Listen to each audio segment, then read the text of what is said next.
아제르바이잔 바쿠에서 열린 UN 기후변화 정상회의 COP29에서 국제공공운동단체인 알라트라의 대표들은 기후 상황에 대한 전문가 평가를 공유하고 생태 문제와 기후 위기를 해결하기 위한 새로운 해결책을 제안했습니다. 프레젠테이션 과정에서 알라트라의 마리나 오프치노바 회장은 해양의 이상 과열과 그로 인한 지구의 재앙적 결과에 대한 정보를 발표했습니다. 그녀는 또한 해양 생태계의 균형을 회복하고 기후 재난을 줄이는 데 도움이 될 혁신적인 기술을 소개했습니다. 이는 국제사회와 과학자들로부터 큰 관심과 지지를 받았습니다. 알라트라 운동은 글로벌 기후 위기를 해결하기 위해 사람들을 단결시키는 데 적극적으로 활동하고 있으며 환경 보호와 지속 가능한 발전을 위한 국제적 이니셔티브를 촉진하는 데 적극적으로 참여하고 있습니다.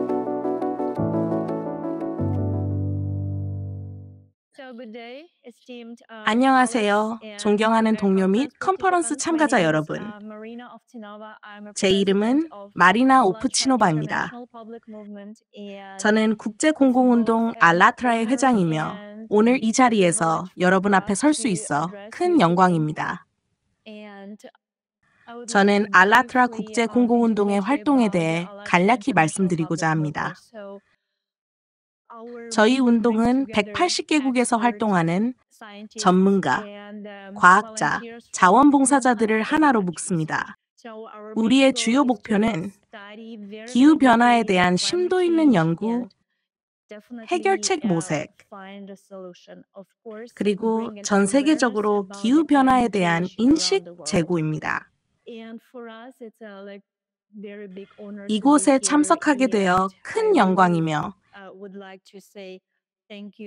이 자리에 함께할 수 있도록 도움을 준 무함마드와 이집트 드림 발전 및 혁신 재단에 깊은 감사를 표합니다.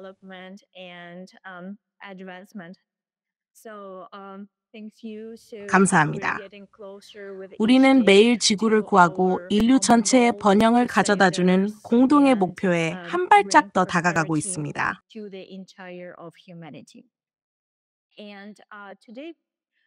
오늘 저는 해양 과열 문제와 그 원인, 그리고 해결책에 대해 여러분의 관심을 집중시키고자 합니다. 우리가 함께 이 심각한 문제를 해결하기 위해 무엇을 할 수 있을까요? 2023년과 이제 2024년이 관측 역사상 가장 더운 해로 기록되었다는 것은 비밀이 아닙니다. 지구의 기온은 전례 없는 수준에 도달했으며 수백만 명이 자연재해로 피해를 입었고 기후변화는 점점 더 악화되고 있습니다. 기후변화의 인위적 원인은 오래전부터 확인되었습니다. 기후변화를 해결하기 위해 많은 노력이 이루어지고 있으며 많은 국가가 온실가스 배출을 줄이고 태양열 및 풍력과 같은 청정 에너지 기술을 도입하고 있습니다.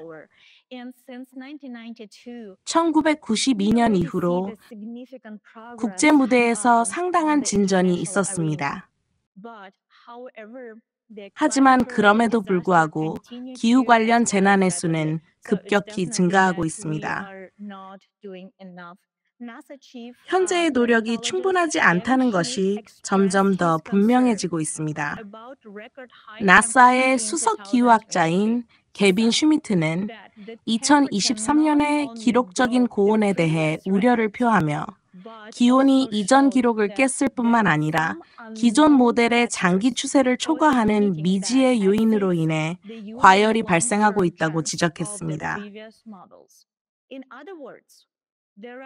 즉, 우리가 아직 고려하지 않은 다른 과열 요인들이 존재한다는 것입니다. 글로벌 변화를 초래할 수 있는 요인을 이해하기 위해 해양에 주목해 봅시다. 세계 해양은 지구 표면의 약 71%를 덮고 있으며 전 세계 물 자원의 97% 이상을 포함하고 있습니다. 만약 우리가 온실가스를 배출했던 대기뿐만 아니라 태양에 의해 가열되는 가장 큰 표면인 해양에서도 중대한 변화가 일어났다면 어떨까요? 국제과학자 그룹의 데이터에 따르면 2020년부터 해양은 이전 30년에 비해 450% 빠르게 과열되기 시작했습니다. 과학자들은 해양이 이렇게 위협적인 속도로 가열되기 위해서는 히로시마에 투하된 원자폭탄 7개가 1년 내내 매초 폭발하는 것과 같은 에너지가 필요했을 것이라고 계산했습니다. 이는 엄청난 에너지입니다. 그렇지 않나요? 질문은 이 모든 에너지가 어디서 왔느냐는 것입니다. 하지만 해양 표면은 세계 해양의 전체 물 부피의 약 0.1%에 불과합니다.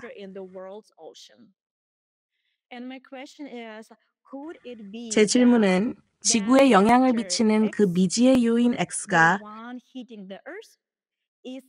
나머지 99%의 해양에 숨겨져 있을 가능성이 있을까요?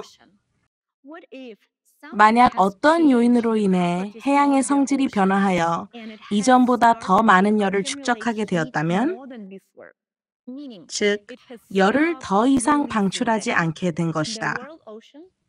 세계 해양은 이전에 이 정도로 오염된 적이 없습니다. 매일 해양에는 석유 제품이 유입되며, 예를 들어 각종 사고, 유조선의 단순 누출, 산업 폐수 등으로 인해 연간 최대 3천만 톤의 석유가 유입됩니다. 그리고 물론 우리는 석유뿐만 아니라 플라스틱으로도 해양을 오염시켰습니다. 오늘날 해양 표면에 떠다니는 플라스틱 섬의 총 면적은 미국과 호주를 합친 면적과 거의 맞먹습니다. 이는 정말로 극도로 위험한 상황입니다. 플라스틱, 병이나 기타 플라스틱 폐기물이 물에 들어가면 태양광, 바닷물, 파도, 바람의 영향을 받아 큰 플라스틱 폐기물이 작은 입자로 분해됩니다. 또한 나노플라스틱이라는 현상도 있습니다. 이는 현미경으로만 볼 수 있는 훨씬 더 작은 입자입니다. 플라스틱 폐기물이 고농도로 축적된 지역은 플라스틱 숲이라고 불립니다. 1950년 이후 다양한 플라스틱 유형별 생산량, 해양 내 미세 플라스틱의 총량, 그리고 세계 해양의 온도 변화를 보여주는 그래프를 살펴보겠습니다. 지금 화면에서 이를 확인할 수 있습니다. 그래프는 기하급수적으로 동시에 상승하고 있습니다. 이는 마치 이렇게 보입니다. 이것이 해양 내 플라스틱이 해양의 열 유지 능력에 상당한 영향을 미쳤음을 보여주지 않나요? 즉, 우리가 해양에 더 많은 플라스틱을 추가할수록 더 많은 열이 축적됩니다. 왜 그런지 알아봅시다. 미세 플라스틱은 고유한 구성으로 인해 독특한 특성을 가지며 이는 해양의 열전도성을 방해합니다. 따라서 해양 기능의 장애 원인은 인위적 요인입니다. 이는 매우 명확하게 드러납니다. 구체적으로 말하자면 우리가 만든 플라스틱이 이제 해양 곳곳에 존재합니다. 이제 해양은 이전처럼 열을 방출하는 대신 지구가 절실히 냉각이 필요한 상황에서 두꺼운 담요와 같은 역할을 하고 있습니다. 그리고 잊지 마세요. 해양은 지구 표면의 71%를 덮고 있습니다. 우리는 플라스틱이 해양에서 열을 유지시키고 대기로 열을 방출하지 못하게 한다는 것을 이해합니다. 하지만 해양 자체가 왜 가열되는 걸까요? 만약 다른 곳에서 더 많은 열이 해양으로 유입되고 있다면 어떨까요? 다음 그래프를 통해 답을 찾을 수 있을지도 모릅니다. 미국 연구자 그룹은 지난 60년 동안 해양의 중간층이 이전 1만 년에 비해 15배 빠르게 가열되고 있음을 발견했습니다. 더욱이 해양 가열 속도는 매년 증가하고 있습니다. 햇빛이 도달하지 않는 깊은 곳에서의 온도 상승은 엄청난 양의 에너지를 필요로 합니다. 따라서 우리는 다음 질문을 던져야 합니다. 해양 표면뿐만 아니라 중간층과 하층도 점점 더 빠르게 가열되고 있다는 것을 이해한다면 화면에서 보시는 바와 같이 우리는 해양을 깊은 곳에서 가열하는 이 에너지는 어디서 오는가? 라는 질문에 대한 답을 찾아야 합니다. 과학자들은 서남북 웨텔해의 심층수의 이상 과열을 기록했습니다. 상층 700m의 물은 거의 가열되지 않지만 더 깊은 층의 온도는 지속적으로 상승하고 있습니다. 이 이상 현상에 대한 몇 가지 설명이 있지만 아직 그 원인은 명확히 규정되지 않았습니다. 심층수로 추가적인 열이 어디서 오는 걸까요? 현재는 해양 심층수의 가열이 미미하여 무시할 수 있을 정도라고 가정하고 있습니다. 하지만 우리가 틀렸다면 어떨까요? 우리는 해양의 깊은 곳에 대해 너무나 적게 알고 있습니다.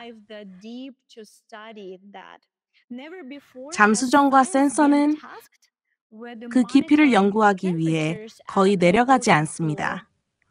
이전에는 과학이 해양 바닥의 온도를 추적하는 과제를 설정한 적이 없었습니다. 알고와 같은 해양 모니터링 시스템은 3,500개의 부위를 사용하지만 이는 전체 그림을 얻기에 충분하지 않습니다. 왜냐하면 이들은 해양 깊이의 절반까지만 내려가고 해양 표면의 0.03%에서만 데이터를 수집하기 때문입니다. 현재 우주 연구는 해양 바닥 연구보다 훨씬 더 발전해 있습니다. 저는 오늘 이 세션과 이 컨퍼런스 이후에 우리가 해양에 더 많은 관심을 기울이고 연구를 계속하며 이 목표를 달성하기 위해 더 많은 자원을 투입하기를 진심으로 바랍니다. 왜냐하면 우리는 해양 과열의 수수께끼를 풀어야만 하기 때문입니다.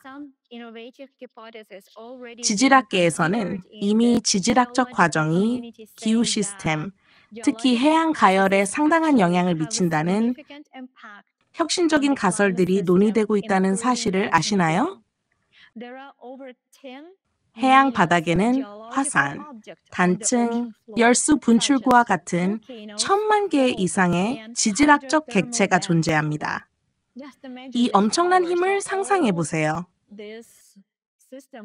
이 시스템은 분명히 더 많은 열 에너지를 추가하여 해양을 가열할 수 있습니다. 하지만 이는 연구가 필요하며 우리는 이러한 연구에 대한 수요를 형성해야 합니다. 다학제적 과학자 팀의 연구를 통해 지난 30년 동안 지구에서 지구 역학적 활동이 증가했다는 것이 밝혀졌습니다. 지진 및 화산 활동이 증가하고 지구 자기장에 상당한 변화가 발생했으며 심층 지진의 빈도가 증가했습니다. 역사적 지질 데이터에 따르면 이러한 지구 역학적 활성화는 주기적으로 발생합니다. 이는 오늘 논의의 주요 주제가 아니므로 여기서 깊이 다루지는 않겠지만 자세한 정보는 웹사이트에 게시된 보고서에서 확인할 수 있습니다. QR코드를 스마트폰 카메라로 스캔하면 웹사이트로 이동할 수 있습니다. 이제 다시 해양으로 돌아가 봅시다. 산호초 연구를 통해 얻은 역사적 데이터는 이전 주기에서 해양이 열을 성공적으로 방출했음을 보여줍니다. 왜냐하면 자연에는 플라스틱이 존재하지 않았기 때문입니다. 하지만 지금은 반대로 산호초가 과열로 인해 죽어가고 있으며 이는 매우 우려스러운 신호입니다. 일부 연구자들은 해양 상황이 변하지 않는다면 자연재해가 지구상의 모든 생명을 파괴할 것이라고 믿습니다. 우리는 돌이킬 수 없는 지점까지 몇 년밖에 남지 않았습니다. 해양의 작동 방식과 지구에서 해양의 역할을 진정으로 이해하면 이를 깨닫게 될 것입니다. 현재 지구의 내부는 가열되고 있습니다. 본질적으로 우리에게는 작동하는 냉각 시스템이 필요하지만 현재 이는 플라스틱으로 막혀 있습니다. 이는 마치 원자로가 냉각을 위해 물이 필요하지만 깨끗한 물 대신 오염된 물을 받는 것과 같습니다.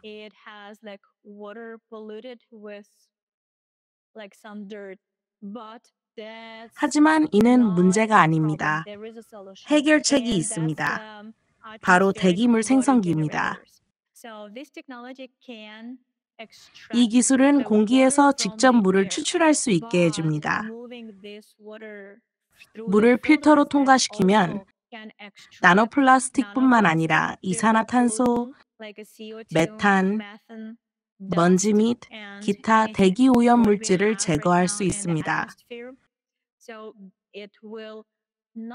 따라서 이 생성기는 인류에게 깨끗한 물을 제공할 뿐만 아니라 해양 정화에도 기여할 것입니다.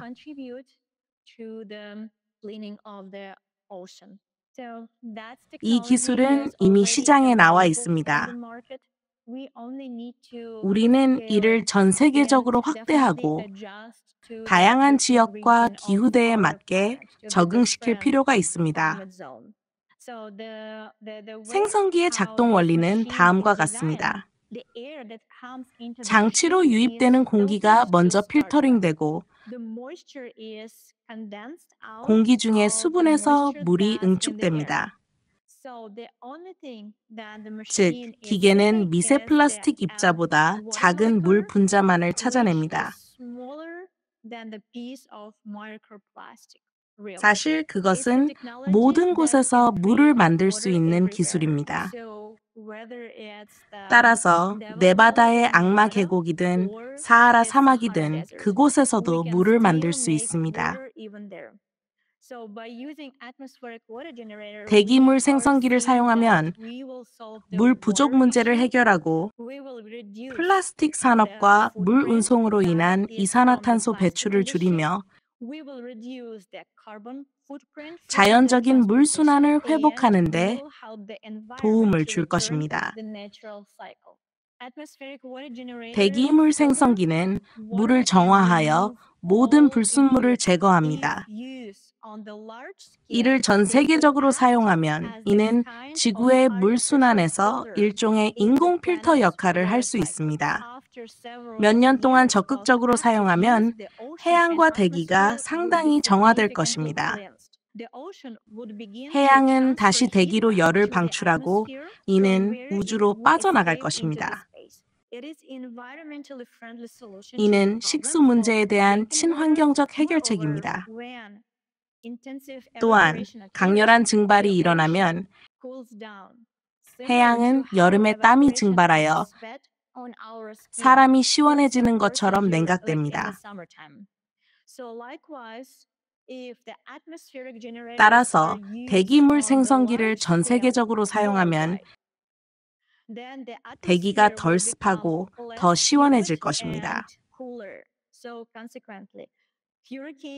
이는 허리케인과 폭풍의 강도를 줄이고 오늘날 우리가 보고 있는 극단적인 강수 빈도를 낮출 것입니다. 이는 수백만 명의 생명을 구하고 수십억 달러의 손실을 방지할 것입니다. 대기물 생성기는 정말로 유망한 기술이지만 이는 포괄적인 접근의 일부여야 합니다. 첫째, 이를 전 세계적으로 도입해야 합니다. 둘째, 기존의 하수 시스템을 재구성해야 합니다. 예를 들어, 물은 개방된 수역으로 바로 배출되지 않고 토양층을 거쳐 정화된 후 수역으로 돌아가야 합니다. 셋째, 무연료 에너지 생성기를 도입해야 합니다. 이는 유엔이 설정한 지속 가능한 개발 목표를 더 빨리 달성하는 데 도움이 될 것입니다. 이러한 접근은 기후변화와 싸우고 사람들에게 깨끗한 물을 제공하며 동시에 해양과 지구의 생태계를 회복할 것입니다. 이제 시간에 대해 이야기해 봅시다. 모든 것을 회복하는 데 얼마나 걸릴까요? 대기물 생성기를 전 세계적으로 도입하면 2~3년 안에 결과를 볼 수 있을 것입니다. 하지만 중요한 것은 우리가 단일 인류로서 함께 행동해야 한다는 점입니다. 다음이 필요합니다. 대기물 생성기를 전 세계적으로 도입, 기존 물 공급원 사용 중단, 하수 문제 해결. 이러한 조치는 5~8년 안에 해양을 정화하는 데 도움이 될 것입니다. 깨끗한 해양은 건강한 지구입니다. 이를 이해하는 것이 매우 중요합니다. 이러한 행동은 국제적 협력을 필요로 하며 이는 핵심적인 역할을 할 것입니다. 이 글로벌 문제를 해결하려면 과학자, 정치인, 기업, 그리고 당연히 대중의 노력을 하나로 모아야 합니다. 공동의 노력과 자원을 통해 우리는 포괄적인 해결책을 개발하고 도입할 수 있을 것입니다. 이제 모두가 정치적, 경제적 갈등을 제쳐두고 기후 의제에 집중해야 한다는 것을 이해하고 있다고 생각합니다. 우리는 모든 최고의 과학자와 연구자들이 인류 전체의 이익을 위해 단일 팀으로 일할 수 있는 플랫폼을 만들어야 합니다. 대단히 감사합니다.